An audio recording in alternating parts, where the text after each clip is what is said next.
are about to begin.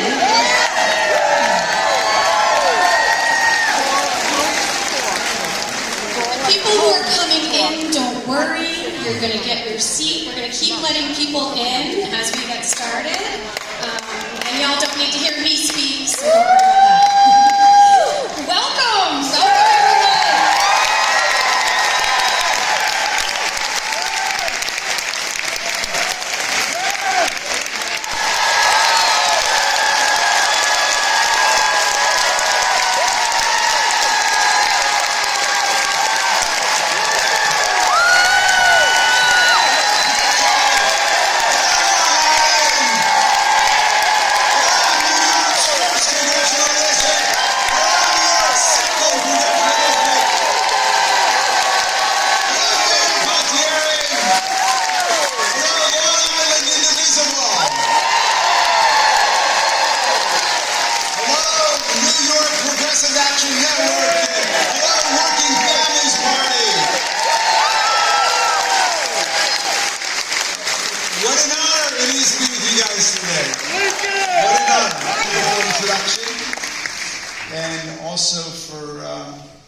For letting a congressman stay in your guys' guest room last night. And I'm thrilled to see all these wonderful people from Long Island. Wow. Giving me a lot of hope. And, Catherine's right. Like, I'm here because your voice is important, okay? And it's important because you guys are the people. And those of us who aspire and attain to public office in America are nothing but the servants of the people. Nothing but the servants of the people. I don't care how high you go, how low it is. Here, the people are sovereign.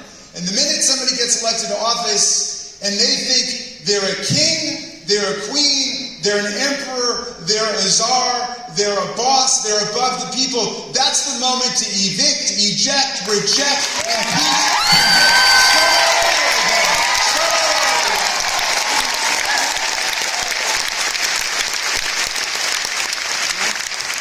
You guys are specifically important. I mean, the House of Representatives now, the pro-Trump MAGA majority hangs on by a thread. It's, I think, 3 seats right now. There are 2 seats on Long Island that could change the direction of America. Right here on Long Island.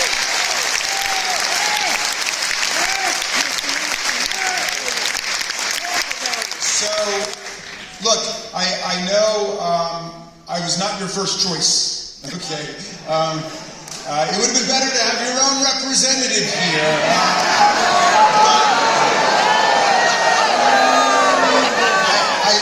I know your representative couldn't quite squeeze you in this weekend. We'd rather have you. One of the local representatives, I think, had time to tweet out that there was an out-of-touch, out-of-state liberal who was coming here to speak to the people. I just want to say that if an out-of-touch, out-of-state liberal is getting an audience like this in your district, you're going to have some surprises in store.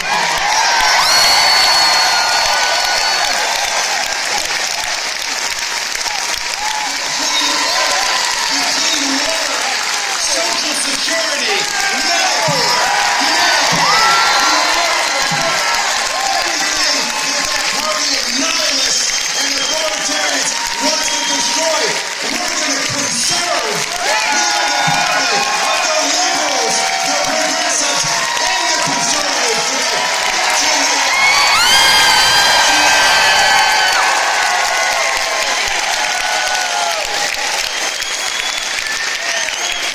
If you can't pronounce the name of our party, just do what FDR and Eleanor Roosevelt did. Call us the democracy, because that's what we are today. We are standing up for democracy. We are standing up for freedom.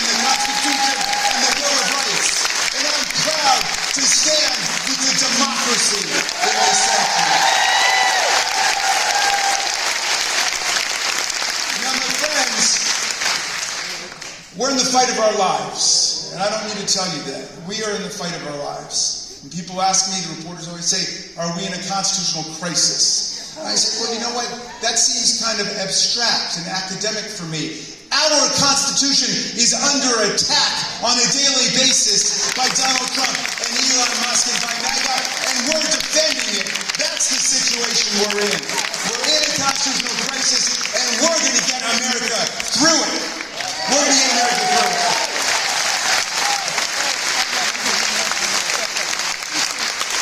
And part of that is we are going to educate. You know, our whole country needs a constitutional refresher course at this point after what we've been through, right? They think that this is a country made up of kings and queens and tycoons, aristocrats, autocrats, oligarchs. Let's go back to the preamble of the Constitution. We the people. We the people. In order to form a more perfect union, establish justice, ensure domestic tranquility, provide for the common defense, promote the general welfare, and preserve to ourselves and our posterity the blessings of liberty, do hereby ordain and establish the Constitution of these United States of America.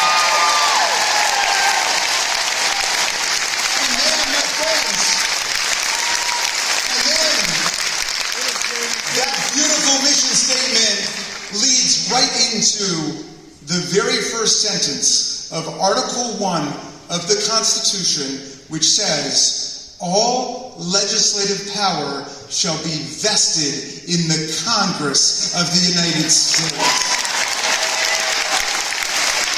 The lawmaking power. And it goes on for many pages. Congress has the power to regulate commerce, domestically and internationally, which means that Congress decides upon tariffs. Okay? We have the power to pass budgets, to raise taxes, and to spend money. That's the power of the purse. It belongs to Congress. If we tell you to spend money on the Consumer Financial Protection Bureau or the Agency for International Development, you spend it. That's your job.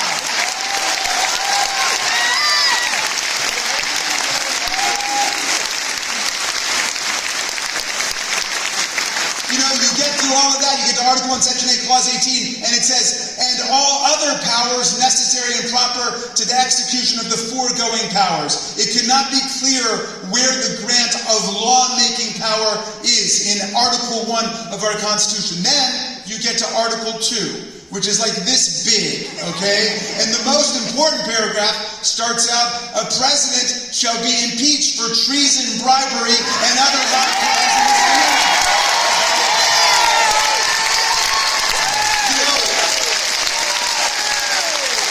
Sometimes my colleagues will say, hey, we're three co-equal branches. I'm like, come again? You're going to repeat that 5th grade propaganda that we're three co-equal branches? First of all, co-equal's not even a word, okay? All right. Second of all, the lawmaking power is vested in the people's representatives in Congress. And if we were co-equal or equal, why do we have the power to impeach, try, and convict the president, and he doesn't have the power to impeach, try, and convict us?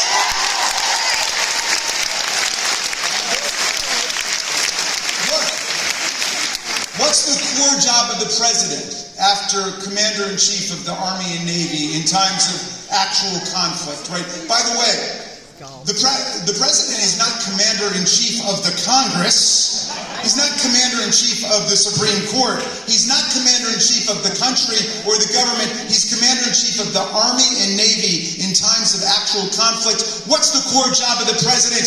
To take care that the laws are faithfully executed. Okay? Not diminished, not rewritten, not trashed. Okay? Your job is to take care that the laws are faithfully executed, and an Appropriations Act federal law, a law of Congress, just like the law saying you can't assault a federal officer. So when we say money must be spent on a particular purpose, you don't impound the money, you don't divert the money, you don't redirect the money, you spend it on the proper purpose appropriated by Congress.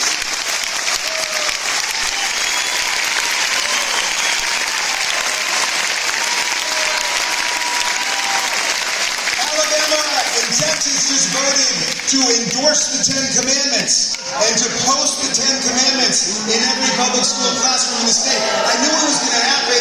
My MAGA colleagues came in and they said, okay, now it's time for us to endorse the 10 Commandments. I said, gee, the 10 Commandments have been doing fine for millennia without an endorsement by the U.S. House of Representatives. And the Freedom Caucus said, no.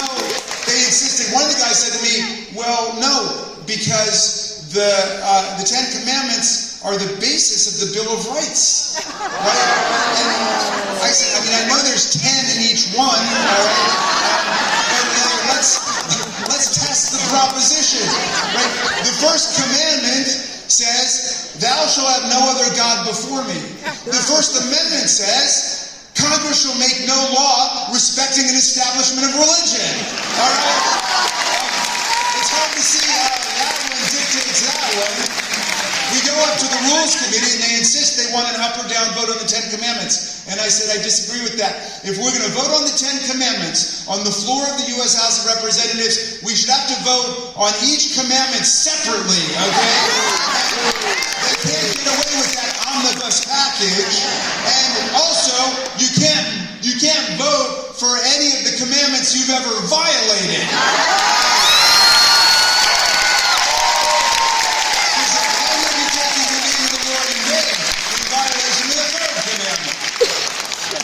Right down the line, the whole Bill of Rights is under attack. The 8th Amendment ban on cruel and unusual punishment.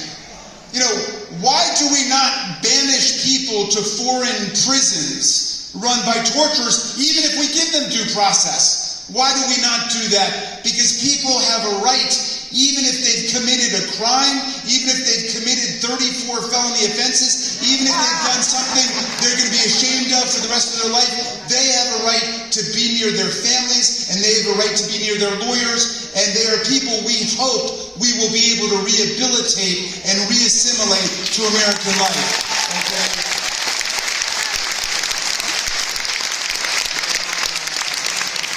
All the way to the end of this interminable diatribe, and we went outside, and you know, as I get in my car, there is a crashing sound. Well, it turns out that the Chief of Staff to Speaker Mike Johnson has plowed into the back of a parked police car at 38 miles an hour. So all the police, everybody converges on the situation. They open the door. He staggers out of the door. They administer a breathalyzer test, which is, you know, like through the roof all the way to Mars. Speaker Johnson takes no time at all to issue a statement saying he's forgiven and he's a good, loyal soldier. Nothing's going to happen. But there was an NPR reporter there who saw me and said, what do you think about this? I said, you know what? To me, it proves that there are way too many DUI hires in the Republican Party.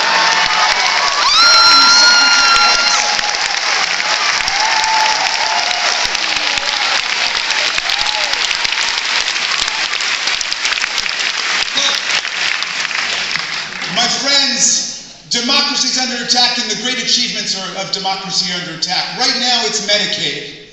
Right now, it's Medicaid. $880 billion they want to slash out of the domestic budget. That's going to be a crisis in the lives of millions of people across the country. Our families, our friends, our neighbors. Why? All so they can create another gargantuan tax break for the wealthiest people in the country. Okay?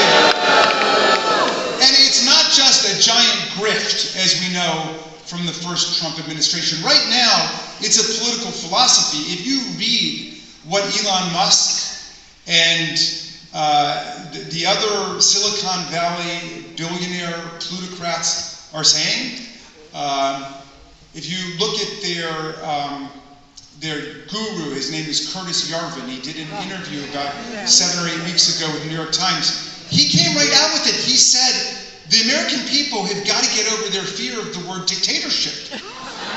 He said, we got to get over the fear of dictators. He said, a dictator is just a president and CEO of a company. And those are all dictators, and we all accept that. And of course, they do want to dismantle every environmental regulation, public safety regulation, labor regulation in the country. He said, we all accept a dictatorship in a corporation. But what we need, according to Peter Thiel and Elon Musk and Mark Andreessen and Curtis Yarvin, we need a dictator for the dictators. Forget we the people. The dictators of the corporations, they need a dictator, and that's what a president is going to be, according to them. And they talk about the government of the high IQ, and they talk about eugenics. I mean, why do you think Elon Musk, I think he has 14 acknowledged children right now by 5 different women. They really think that what the world needs is for them to reproduce more, disenfranchise the rest of us, and then they will be able to fly to Mars. That's their vision of where they're going, all right? So, the question is, Long Island, are you going to lie down and let the autocrats and the plutocrats and the theocrats and the oligarchs destroy everything that our foremothers and forefathers built? Or are you going to fight back?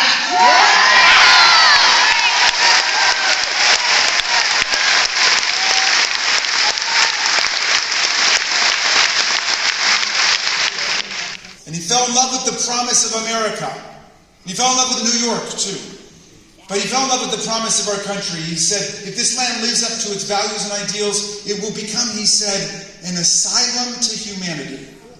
Not an insane asylum, mind you, but a place of refuge for people seeking freedom from political and religious and intellectual repression from all over the world, Haynes said. And he wrote the most famous pamphlet in our history, which ignited the American Revolution, Common Sense, by which he meant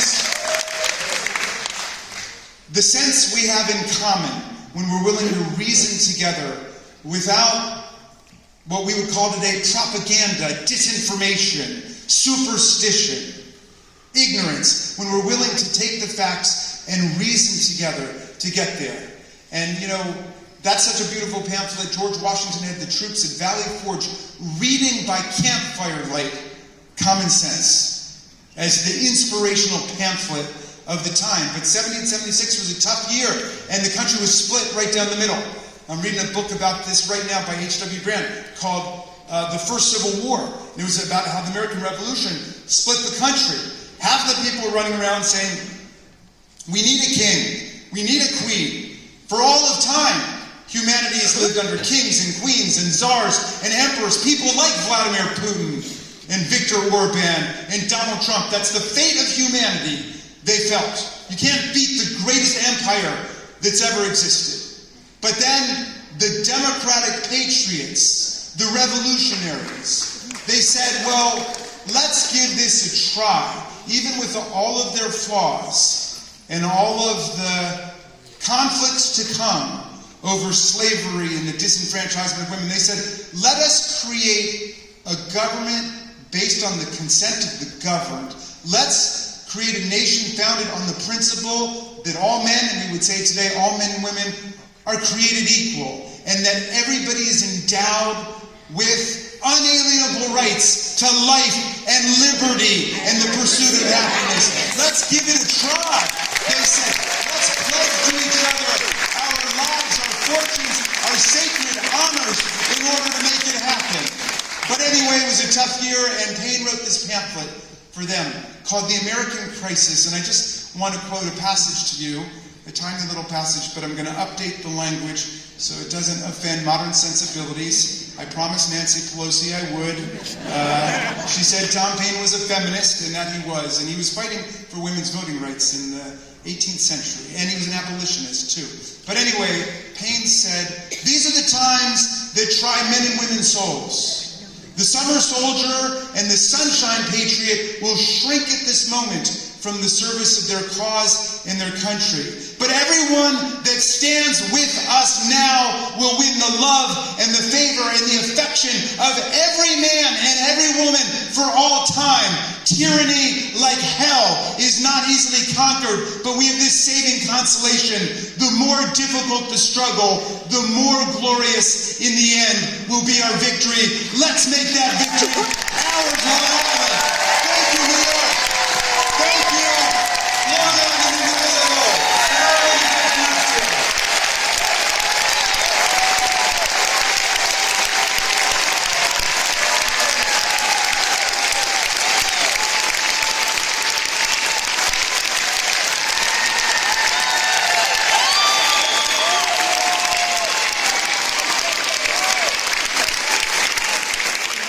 When we have representatives come and tell us that we're not alone, so I do want to thank everyone who was involved in putting this together. I also hope that this trend will continue and that Democratic leaders will continue to come here and visit us. I have a comment and a question, and it will be brief. So the first comment that I want to make is about fresh blood. I think democracy, if that's what we're going to call ourselves now, the democracy would love to see some new Democratic leaders, people that we haven't seen before. Don't get me wrong, we love you, we love a lot of you people. We're not saying that we want you to take a step back, although some of you should. What we are saying is that we want to see some new leaders from the people. In fact, there are a couple right now behind me that I think are going to be talking about their position in that as well. So I hope that Democrats that are already well established will help support free blood. The question I am asking is regarding a recent impeachment that they tried. 3 representatives sort of backed away from impeachment proceedings recently, and I want to know, this was after the House Democratic Caucus representative or the leader, he said that we don't want to move on removing Trump right now out of office. It's not an exercise that we're willing to undertake, end quote. And as someone who headed the second impeachment trial for Trump, I want to know if you support that. If you do, why? If you don't support it, I would like to know what the strategic plan is, and if impeachment is something that you would support in the future. Awesome. Thank you. All right, so let me make a few points about your very trenchant comments here. Number one, if you are not being represented now, if we do our work of activism, you will be represented soon when it comes to 2026. Okay? That's number one. Number two is, do we need new leadership? You're damn right, we need new leadership everywhere. I'm looking at new leadership right here.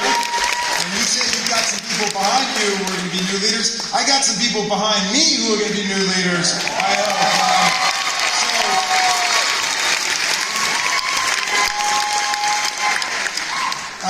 So now on impeachment, look, except for our colleagues who've just joined us recently, every member of the Democratic caucus has voted for impeachment numerous times. Nobody's afraid of impeachment in any way on our side of the aisle.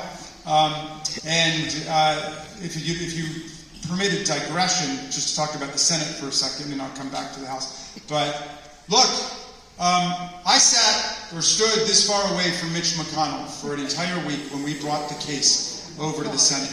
And everything from his facial expressions to his body language to what he said to me during breaks indicated that he was going to vote to convict Donald Trump. And I was startled when he voted to acquit him. But then he made that speech and he said, well, Donald Trump is, I can't remember the exact terms, but he said, is actually factually, morally, ethically responsible for everything that happened. But we, the Senate, did not have jurisdiction to conduct a trial of a former president.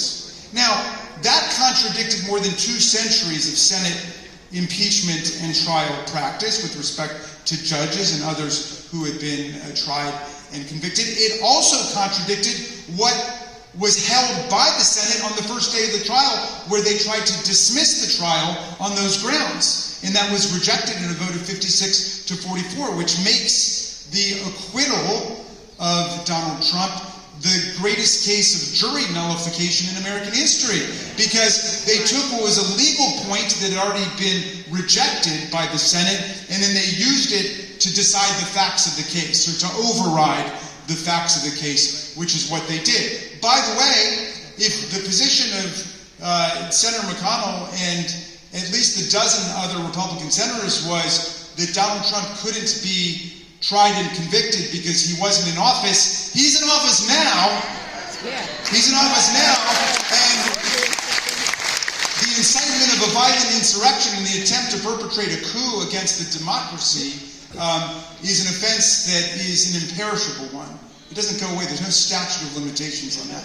But so in terms of where is the House on impeachment, of course, the Democrats are not in control of the House yet, but we will be. And so I would say, given the velocity and the volume of high crimes and misdemeanors that are pouring forth from the White House, including illegally impounding appropriated money and diverting it, illegally usurping the lawmaking power of the Congress, illegally disbanding federal departments like the Department of Education, as well as the extraordinary violations, continuing violations of the Foreign Emoluments Clause and the Domestic Emoluments Clause, and other assaults on due process and the rights of the people. I can't imagine that there won't be an impeachment in our future.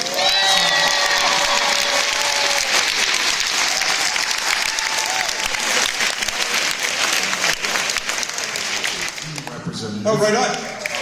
So my question is not about the post office, it's about due process, because I don't think that enough people realize how many entities and how many organizations use it. The press uses it, the courts use it, labor unions use it. Without it, none of us will be around.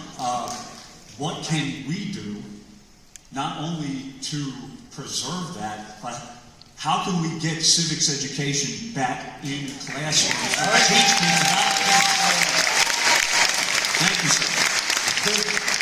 The book that Catherine mentioned that got banned in Texas that I wrote is a civic education book for kids in high school called We the Students, and it's about all of the Supreme Court cases that affect the rights of kids in public schools, locker searches, prayer in the schools, segregation, desegregation, and so on. So I'm completely with you on that. Look, due process, I would say if two words had to capture the crisis we're in, I would say it's that, because you're absolutely right. Look, the federal workers are asking for nothing other than due process. Under the civil service, their jobs are protected as long as they are performing well in their jobs. Nobody's saying, don't take my job away if I'm not showing up to work and not doing my job. Nobody's saying I can be incompetent and keep my job. All they're saying is if I get superior, excellent evaluations as an air traffic controller or a cancer researcher or as a park ranger or as somebody trying to be a diplomat around the world, don't sack me. Okay, don't fire me without giving me my due process. But the new administration is not interested in the excellent performers or making the workforce perform better. They're interested in tearing the government down and leaving only the parts that can make them and their friends rich. And that's why there's such an uproar in the country. And we know they're coming after the post office. They've been after the post office for years. They've been wanting to privatize the post office and plunge the post office into crisis. The post office is the only federal department we've got that is actually in the Constitution. It's in the Constitution, right? The creation of the post office created the system of postal roads and communications in America. That's why so many of our great newspapers are named after the post office, like the New York Post. That might be a bad example. But the Washington Post or the Times Express, they were all named after the postal routes in the country. So don't tear down the post office. Let's build the post office up and modernize the post office and make it relevant to our realities.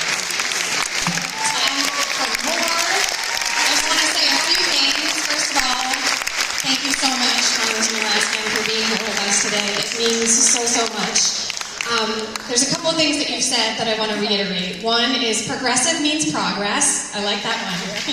And another thing that you've said that I really, really admire, and I think this really is important here on Long Island, is it's not about finding the political center, it's about finding the moral center. And that's where we need to advocate for. There is so much that you can do, and the volunteers have coordinated to have a number of tables out back where you can meet different organizations to learn about what they're doing and sign up. The town committees, town Democratic committees need you.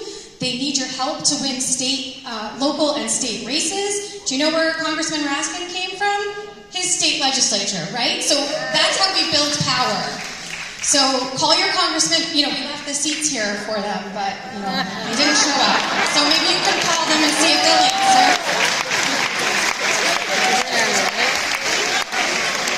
And yeah, just get involved. Keep going, and then I'm going to let Congressman say goodbye and thank you, and let's keep going. We can do this. Bring back our democracy. I want to tell you one more thing, because I'm thinking about my son Tommy, because he was a real activist like you guys did. Tommy, he was also a vegan, for any vegans out there. But anyway, Tommy had a passage that he loved from the philosopher Ludwig Wittgenstein. And Wittgenstein said, the truth of an empirical proposition is whether it corresponds to reality. The truth of an analytical proposition is whether it corresponds to the laws of logic. But the truth of a moral proposition is the courage with which you act to make it real in the world. Let's make it real. Let's